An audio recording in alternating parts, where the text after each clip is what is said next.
Hi guys, Dane Verway back again. Today I wanted to go over returning to running with Achilles Tendinopathy.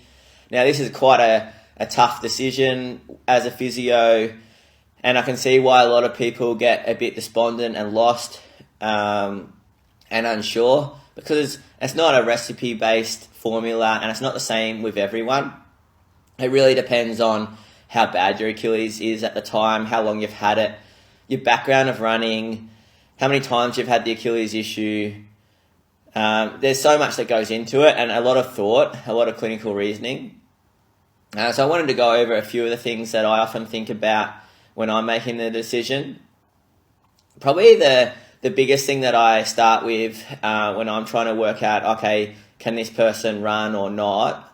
What's the smartest decision in terms of, one, keeping their fitness, keeping their goals alive, keeping their mental sanity, but two, making sure that the Achilles actually heals and gets better, is, okay, how is your Achilles going throughout the day? How is your Achilles managing walking? How's your Achilles managing work? How's it managing sitting in the car? How's it managing in the morning? How's it managing out of chairs? Do you notice it much? Would you rate it a 1 out of 10? Now, that's a pretty good sign. If you're, however, saying that, oh no, it's so sore, I'm noticing it all the time, it's a real drag, you shouldn't be running. You need to give it a bit more time. So that's how I sort of work out initially. A lot of Achilles injuries, people have had them for 2 or 3 months, and they're generally past this really acute reactive stage, and they generally can do a little bit of running. Some other tests that I work out on whether someone is ready to run is, okay, can you jog on the spot for a minute?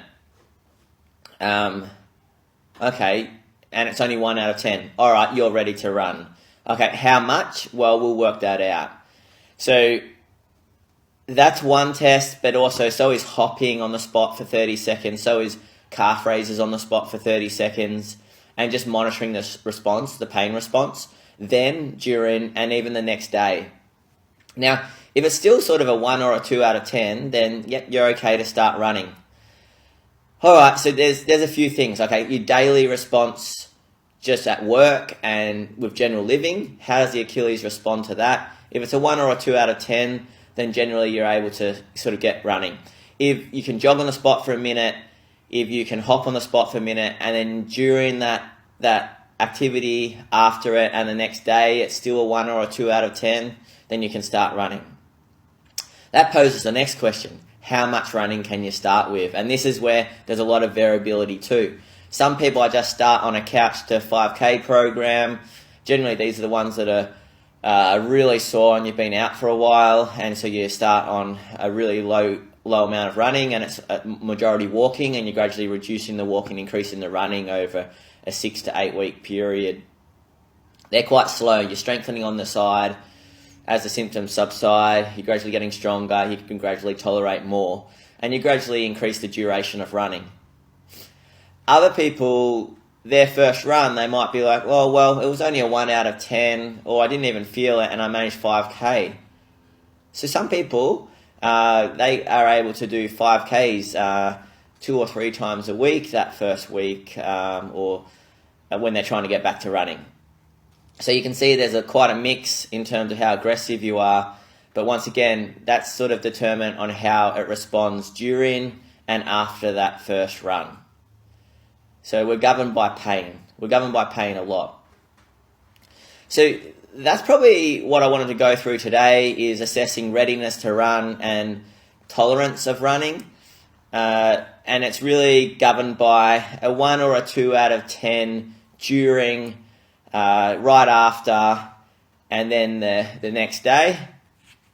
What I wanted to go over next week was a few things that I think of when I'm trying to work out how aggressive I can progress someone to running, and what clinical reasoning goes through my head when I'm trying to work out someone's running program. All right, I'll be back next week and we'll talk about that. All right, hope you're getting stuff from this. As you can see, I haven't laid out a recipe, but I don't think you can just do a one-size-fits-all with this.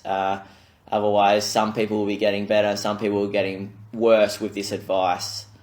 But I think by just outlaying those principles of listening to your body simplifies it, and then it gives people a sense of control rather than feeling like they're lost and despondent and not sure what to do.